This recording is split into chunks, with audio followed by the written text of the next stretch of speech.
تخيل كده واحد بيديك شوية سم وبيقول لك حطه على وشك علشان تشيل الكام بقبيقة اللي طالعين لك في وشك دول اللي هم حب الشباب. تخيل بقى ان ده كان العادي على مدار قرون، فمن كتر هوسنا كبشر بالجمال كنا بنستخدم السموم المميتة والأشعة المسرطنة علشان نحطها على وشنا علشان نقدر نتخلص من حب الشباب.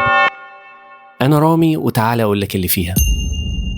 زمان في القرون الوسطى كان بيعتقد ان الحب الشباب اللي بيطلع على الوش ده هو عبارة عن وجود دم فاسد في الجسم او نتيجة لافكار مش ولا بد يعني موجودة في دماغ الشخص ده. أول توثيق وصل لنا عن حب الشباب كان عند قدماء المصريين وتحديدا سنة 1550 قبل الميلاد. لقينا أحد البرديات اللي بتوضح إنهم كانوا بيعالجوا الحبوب اللي بتظهر على الوش بالعسل والصلفة. قدماء الإغريق واليونانيين كانوا برضو بيستخدموا حمامات الصلفة علشان يعالجوا بيها مشاكل البشرة والحبوب اللي كانت بتظهر على الوش اللي كان وقتها لسه مش معروف إن هي اسمها حب الشباب. الجميل في الموضوع بقى إن هي فعلا كان بتساعد على التخلص من حب الشباب، لأن الصلفة دي كانت بتساعد على قتل البكتيريا. ده طبعا قبل ما هم يعرفوا ان في حاجه اسمها مضاد حيوي، وقبل كمان ما يعرفوا ان السبب المسبب لحب الشباب هو البكتيريا. ولما الدنيا اتقدمت شويه يعني في القرون الوسطى كده تقريبا، كان الاطباء عشان نتيجه لان هم كانوا بيعتقدوا ان حب الشباب ده نتيجه لوجود دم فاسد في الجسم، فكانوا بيعملوا جروح على الاوعيه الدمويه بحيث ان هم يسيلوا من الدم والشخص ده يتخلص من الدم الفاسد اللي موجود في جسمه. مات بقى ما ماتش، المهم ان احنا نتخلص من حب الشباب.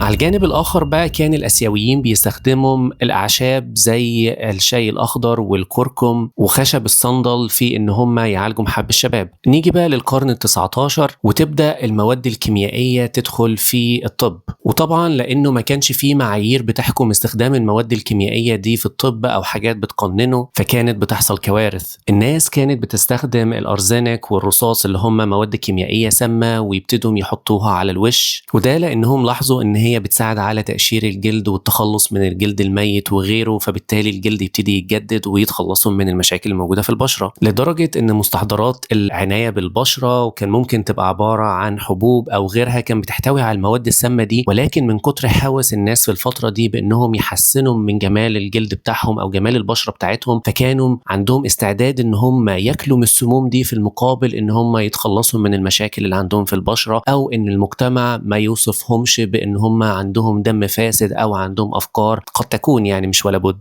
في الوقت ده برضو كنا بدأنا نكتشف الاشعة السينية او الاكس راي، وجي بعض العلماء قال لك احنا ممكن نستخدم الاشعة دي نجربها في علاج المشاكل اللي موجودة على الجلد، وبالصدفة لقوا ان هي فعلا ممكن تتخلص او ممكن تعالج بعض مشاكل البشرة زي حب الشباب. ولكن مؤخرا اكتشفوا ان الاشعة دي بتسبب السرطان. ما بين سنة 1930 و 1950 العلماء اكتشفوا ان حب الشباب ده مش سببه عدم النظافة او الدم الفاسد او الافكار السيئة اللي موجودة في دماغ الشخص، ولكن سببه هو ضيق المسام في الجلد وزيادة الجسم من افراز الدهون، واللي بعد كده بيبتدي يتكون عليها نوع من البكتيريا اسمه كيوتي بكتيريم اكني. وطبعا مع اكتشاف المضادات الحيوية والتطور العلمي في المجال الطبي اللي بدأ يحصل في الوقت ده، عرفوا ان في مضادات حيوية زي الاريثرومايسين والتتراسايكلين بتقدر تقضي على البكتيريا دي، وكان حرفيا اول دواء فعال للتخلص من حب الشباب. ولكن كالعادة الدنيا تبقى فل بقى ونفض الليلة، لا، تظهر لنا حاجة في الوقت ده اسمها مقاومة المضادات الحيوية، واللي كان سببها إفراط الناس في استخدام المضادات الحيوية اللي عمل بعد كده نوع من المقاومة للمضادات الحيوية دي نتيجة لقدرة البكتيريا على إنها تقاوم تأثير المضاد الحيوي عليها. فنتيجة لكده أصبح استخدام الإريثرومايسين أو التتراسايكلين اللي هم المضادات الحيوية الفعالة لعلاج حب الشباب أصبح إن هو حاجة غير فعالة، واضطروا إن هم يوقفوا من استخدامها عشان كان للمضادات الحيوية دي استخدامات أخرى محتاجينها في الطب. فبدل ما الجسم يحصل له مقاومة ليها فاضطروا ان هم يقللوا من استخدامها عشان يقدروا يستخدموها في مجالات تانية. والبحث استمر في الوقت ده، وسنة 1960 قدروا ان هم يكتشفوا الريتينويك اسيد. والريتينويك اسيد ده حمض مشتق من فيتامين A او فيتامين ألف اللي هو بيبقى موجود في الجزر وغيره. واكتشفوا ان الريتينويك اسيد ده لما انت بتيجي تحطه على الجلد بيقدر يساعد على انه يقشر خلايا الجلد ويساعد على تجديدها، وكمان بيقدر يفتح المسام. وبعده سنة 1982 يكتشفوا حاجة اسمها ايزوتريتينوين، واللي كان بيباع على هيئة حبوب. تاخد الحباية من هنا وتأثيرها ان هي تروح على الخلايا الدهنية فتقلل من افراز الدهون في الجسم وخاصة الوجه، وبالتالي تقلل من تكون البكتيريا على طبقة الزيت او طبقة الدهن اللي كان بتبقى موجودة على الوش، وتقلل من تكوين حب الشباب.